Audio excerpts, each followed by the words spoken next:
There are those who have been living in a close and what I may call a symbiotic relationship with the all-natural environment on this life level. But they do not know about the real universes and the allies. So how would they be rewarded at the end of their earthly lives? Return to a very diseased and polluted world that they did not help to create, Duane? In a way, Charles, and this is probably going to be taken wrong, okay, but this is the challenge. We're all guilty here, okay, but without taking on the guilt, okay.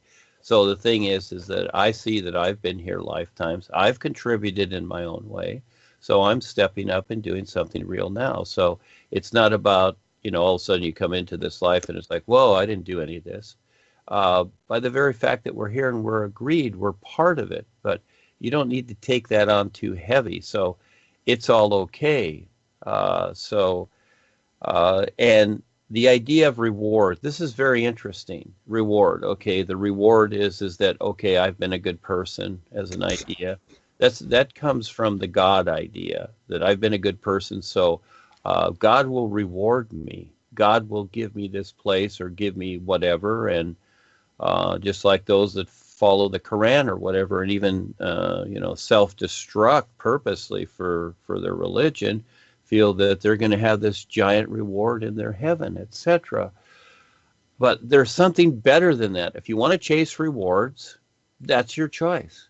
And I hear people say, well, I definitely want to go to the 7th level after this life.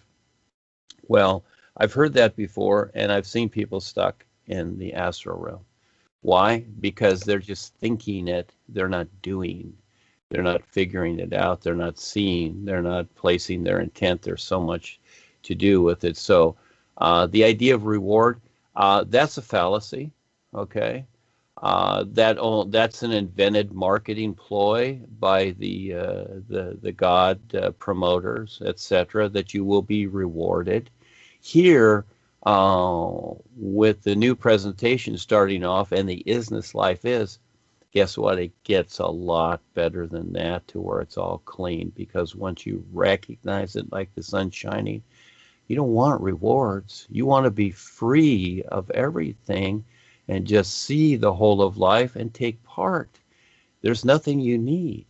What reward is it that you want? Huh? So again, everybody has their ideas of that. Again, these are marketing ploys that have been promoted to get people to think that, if they're good people and they obey and they go to church and they pray to their gods and whatever, they will be rewarded. Does that sound fun? Well, yeah, you'll be back in future lifetimes if that's what you follow, because there's no such thing. There is, but there isn't. Yeah, you'll get your reward. You'll be back here and you can be a slave again and chase those same ideas. It's chasing ideas. Again, the new presentation is about referencing the true reality, and from there you decide to recognize it. And eventually, when you really do, those that do in some way, no, you're just not going to recognize it and that's it, it's endless. They step up and they do something real. They take the risk. They contribute in some way. The idea of us is, see, I don't have followers. There's no such thing. People think that in their mind. Oh, you have followers, Duane. We sure don't have members, but I don't have followers. That's in people's mind. The idea here is that each person decides for themselves to step up and support us, and we support them. This is really how the guides are. They've been misused and abused, you might say, in the past, thinking that, there's Rebazar and there's Paul and there's Gopal, and, they're going to do this for me and whatever, they're there. Yeah, they're there. But again, they have free will also, and they also decide. So it's a matter of that they're not your slaves, all right, to do your bidding. And that is that where the little personal self has attitudes, and they will do a lot like your parents. And as kids become teenagers, they have these attitudes, don't they? Because the parents become their slaves when they raised them, and all of a sudden it's different. They take it for granted many times. Not everyone, but the idea here is that figuring out how you can stand real and support them as they support you. That's the whole idea. I remember one experience I had, it could be eons ago, it doesn't matter, where Rebazar came and lifted me up, and then I lifted him up, and it was a demonstration. In other words, we support each other. That's realistic. We stand real. We stand side by side. We stand. This is how you get in the real universes. There's no reward. It's a recognition of standing real. So here's the world dying, okay? And people are looking for what we have, and we're the only ones that make sense here, realistically, with what's going on. And the all-natural environment implies everything. And so, again, that's our marketing ploy, but it's beneficial. It's not harmful. And so, again, so much misunderstanding from what has gone before, and even the spiritual paths and all that. You want to be with the goody-goody people? Fine. And really, realistically, look at where they are. They're all tap-lined. None of it makes sense, but it is in the doing. Once you just do something. I don't really ask the boys for anything, unless it's something to make my life harder, to take on more. That's what I usually ask them. It's like, I want to do this, I want to do this, etc. But I don't ask. I just do. I just do something. Sometimes I get myself into trouble, but they see that and they support me. So it's a very interesting experience, and this is why most people can't figure us out, because we're not just doing the norm that doesn't make sense. What we do really makes sense, and it's so simple and it's so cool. But rewards, you can have them all. The thing is that you can do better, but you got to take the time to see it. And yeah, maybe your personal life is going to struggle here, like the Africans and whatever. Yeah. But I see something that they don't, and then they have a big benefit there. They have a huge benefit that they're not seeing. But instead, they're going to their attitudes. And there's no benefit in that unless it's an attitude that provides a benefit here. So we all have to deal with it. We all came into this life. And now that we're here, it's like getting off the plane when you go somewhere. I remember the first time I went to Hawaii. I really wanted to go. I was young. I was like 19 or 20. And so I had plenty of money because from construction. So I went over there. I didn't know anybody either. So I got off the plane, and all of a sudden I realized, my gosh, I'm here. Who do I know? I felt like getting right back on the plane. I really did. But a step at a time, I did get a reference. And so I took a taxi cab out to this house out there and met this person that who knew someone I knew on the mainland here. And then from there, a step at a time, they let me stay there, and then I figured it out. But yeah, once you just, all of a sudden you're here, it's like, okay, what do I do? And so I get it. But those that are sincere and take the time, it will reveal itself, but it's a lot. It's a lot. It's like being a scientist. You just don't look through the microscope and figure things out. It's like being forensic, it'll take you your whole life and more. And so life is better and bigger than any reward. We have certain things in the physical, yes. You want certain things. You want a car, you want a house, whatever. Fine, earn it, figure it out. This is what it is. It's figuring things out. And so what I've provided here with the new presentation, I've figured a lot of things out for people that they would never see. And I don't know how many lifetimes. And here it is right in front of them, the best reference to the isness itself, which the rest of the world has no idea. They're all stuck at physical, astral, one-dimensionalized consciousness and unconsciously controlled, which they don't see. But they've got a lot of sound good marketing. It's interesting how it is, but you got to be a risk taker. That's the best part. more so than rewards. And then go earn your rewards. You want a reward? Earn it. Yeah, have fun. Are you okay, Charles? I didn't put you to sleep, did I?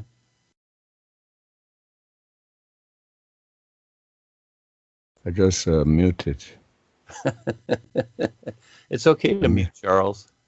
I muted, yeah. It's okay to unmute too. Yeah, go ahead. Okay, Duane, law and order are seen as restrictions from the new perspective of total freedom. But can we say that a society without law and order is somehow utopic and unrealistic, given the dynamics of this world? What do you say about this? Oh, that's a fun question. So the thing is that, yes, for those people that need law and order, it's like people that look to the political system. They need someone to tell them what to do. This is just how it is. And so they look to the system to tell them what to do, so that they feel good about themselves and they are obeying the ideas of others. Again, it's the old God idea. But what I'm presenting is about awareness, your real awareness, not just awareness, okay, just being aware, oh, gee, I'm aware of the environment, I'm aware of my life. No, that's your personal awareness, your real awareness. And so as you become aware of your real awareness, like the boys, they don't need laws, they don't need governments, etc. The birds, again, there it is. They don't need it. Do you ever seen any cat that votes, or wants to vote? Does your dog come up to you and say, I want to vote? So again, this is silly stuff that people create. And because people get bored with themselves and others, then they create mischief and havoc and eventually destruction. This is what all the wars are about here. Okay. It's like, this is my land and it's not your land, or whatever it is. And so, so it comes to the point where those that want to control others and may not even be that. So everybody gets together and goes, well, you know what? We can't seem to get along. So let's create a government that restricts us and tells us what to do. Gee, isn't that a great idea? Do you see the birds getting together and doing that? It's like, hey, you birds, you guys are flying all over the place here, There's no pattern to what you're doing. Okay, so we're going to create a bird government, okay, and we're going to tell you where to fly and when to fly. Now, does that make sense, Charles? Well, then, but I feel that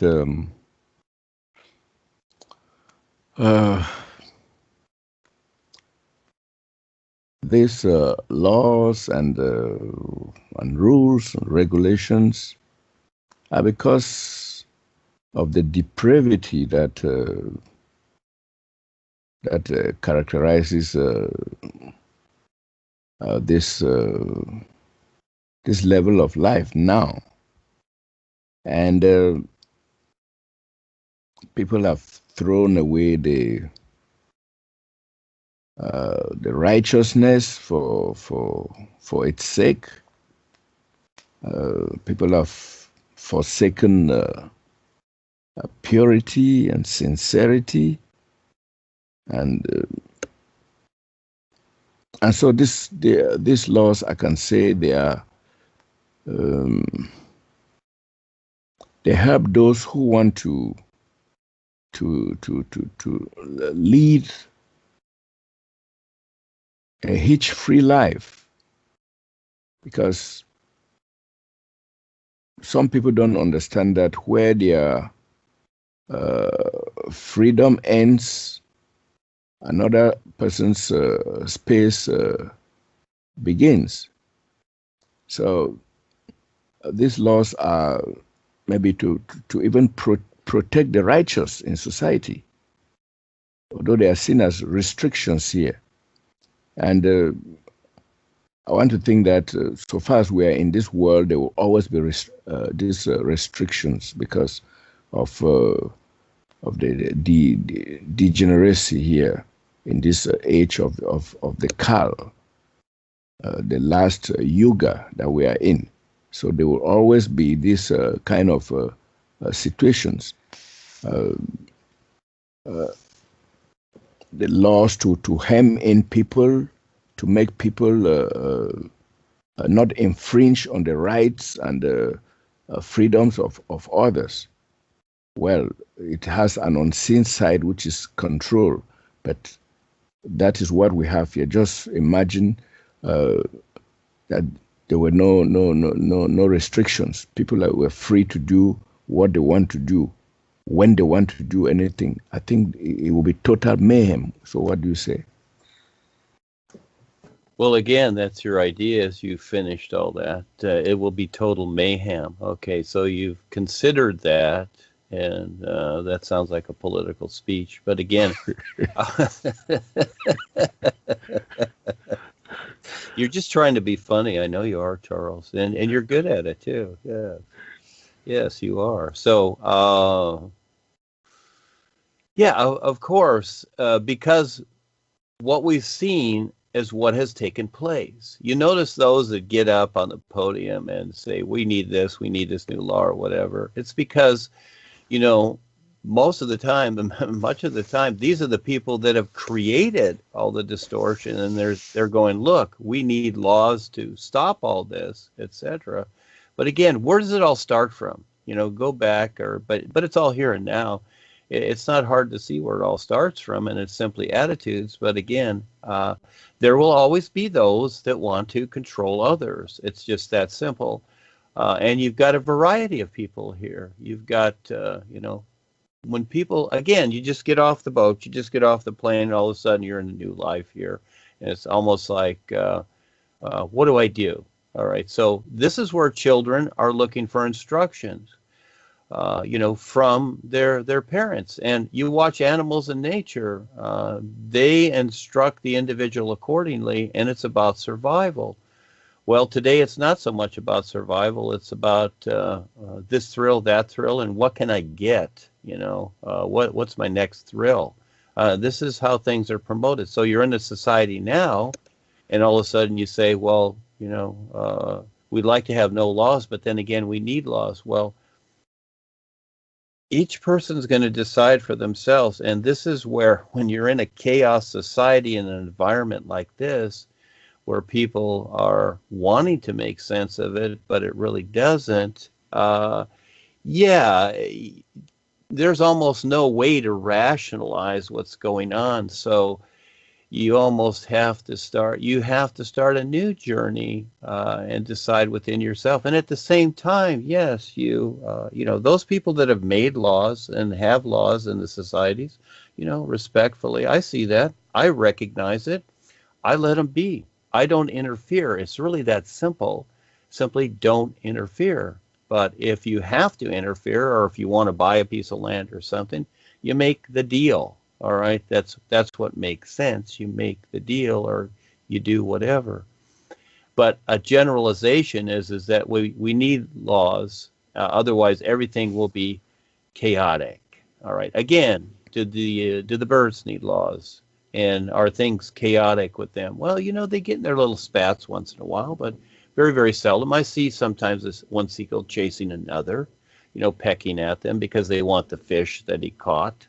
You know, that happens, and that's momentarily. Okay, so we could get the bird police and arrest them, and then he could sit in a box for a while until he's nice. Okay, so again, yes, that happens, but things have come. We're in a world now, and we've got to, you might say, we've got to see it as it is now. So, you know, it's almost to where people, yeah, they need these rules and regulations because most people do not know what to do with themselves. They have to be told. And even with all the laws and regulations, people are still doing whatever they want. It's shown every day. You know, they're out there driving their car as fast as they want. They're out there robbing and shooting and killing others. The government's doing what it wants. This is all case stuff, etc. So again, now that we're here it is. So I see this too. But what I'm referring to really is the individual's real awareness. And so again, people will take it one-dimensionally in the personal sense. I'm not advocating no laws. I don't hold up signs saying that, oh, we're to have no laws that would be better for us. I don't advocate any of that. And when I say that, when I write or say that no authorities, well, I'm referring to the real universe as your real awareness. And where each person stands, they stand, either they recognize their real awareness or they don't, or they go with their created consciousness. And that's a choice each person makes. The boys can't, pull people out. They can give them experience, but you as the individual decide how to recognize that experience. You can say, oh, I had this experience with Rebazar, etc. Okay, well, that's cool. So did you recognize what's going on, with that? But it's only a step. It's a step by step by step. And it's not just, oh, gee, I had this experience. And then after a while, it's years ago. Well, I had experiences with Rebazar, etc. I know what that is. Do you? So again, the new nowness is of a particular. The isness life was as it was during Paul's time and before that. Well, now it's new, but most people relate to it according to their mind and the things that have been written and specified accordingly. So, but that's not the isness now. But I'm always referring to the real awareness. But again, most people are going to take it in the personal sense. Well, that personal sense is a choice that each person makes. That becomes the difference. They have to wake up to that. This is where you go through your personal self first, and you're always going through that because you're always here. As long as you have a personal self here, in the physical body and the mind here, which is just simply a receiver. It's not that your brain is smart because you've been educated. No, the brain is a receiver. So again, people have to figure these things out. They have to figure out every little step to where this is where when people look at what we're doing, they go, well, where's the program? Where's the steps? What do I do? Well, that's not it. We're dealing with the whole of life here. So, you like walking along the road, you go see if there's some fruit or flowers to pick or whatever, but there's no guarantee they're going to be there. You got to find them. And so the same with this, what we're presenting. But this is the best of all times for people that take the risk. But according to their personal mind and the experiences they have, well, gee, we seem so far out. But, it's a funny world, Charles. So the law idea, for those people that want it, it's there. You can have whatever you want. You got all kinds of laws and restrictions. And you can see the world loves their restrictions. We're poisoned to the death, near death every day, and people are fine with it. It's like, wow, this is cool. Chemtrails are a good thing. Wi-Fi is great, etc.